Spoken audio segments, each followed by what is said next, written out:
Howard Stern Show. Talk to me about this party for a second, because logistically, you had Steely Dan play. Yes. And who opened for Steely Dan? Duran. Duran, sir. Wow. Do you have to pay those guys? Of course. Or you do? Yeah. Can you get Duran? What do you get Steely Dan for? I'm not going to talk about what their quotes are. It's hundreds of thousands of dollars. Is it? And they're worth every penny of it.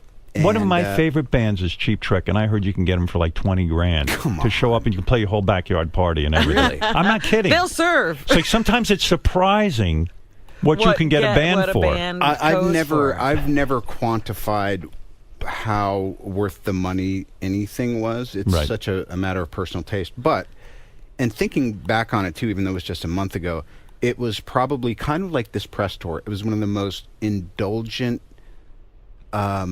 expository, self-centered kind of things that I just tried to not make about me. I just wanted people to have an experience. And Steely Dan's hard to get because those guys hate performing live, you know. They're legendary for that. Yeah, and I've gone to their concerts. I was at the Beacon, and I was just sitting there crying during every song. And I went backstage after, and I was like, "Oh, you know, Mr. Fagan, a pleasure." And he's like, "Yeah, I don't really hang out after the show." Yeah, right. Fuck you. Get out of here. Yeah, I don't care about Iron Man. But he was really kind of really cool this time. We got to hang out a little bit before he drove away 5 seconds after the gig was done. Right.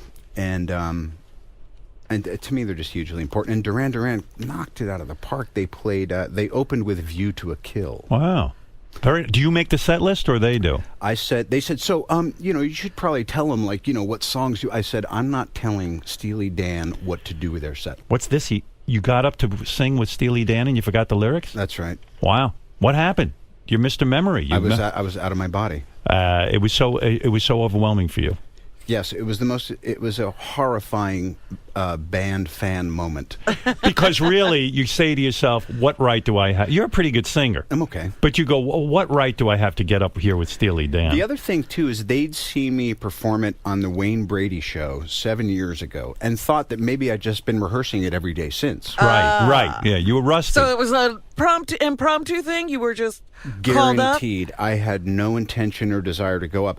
I'm also someone, if I see a great band or great performance, it's the same thing with the show. Like, you want to enjoy it. I'm happy to come on the show, and I said I would, and I will do it, and right now I'm cozy, but I would be so happy just to listen to the show forever and never be a guest. Was Steely Dan annoyed? I mean, those two guys are pretty legendary for being annoyed by everything. Were they annoyed by you getting up there with them, you think? No, they asked me, and first of all, they were so charming and so cool, and they're both, the whole band, they're so gifted, but they were extremely magnanimous. They were in a really good mood. They were ready to go headline at Coachella, which I think is also just mind-blowing. Right. The Howard Stern Show.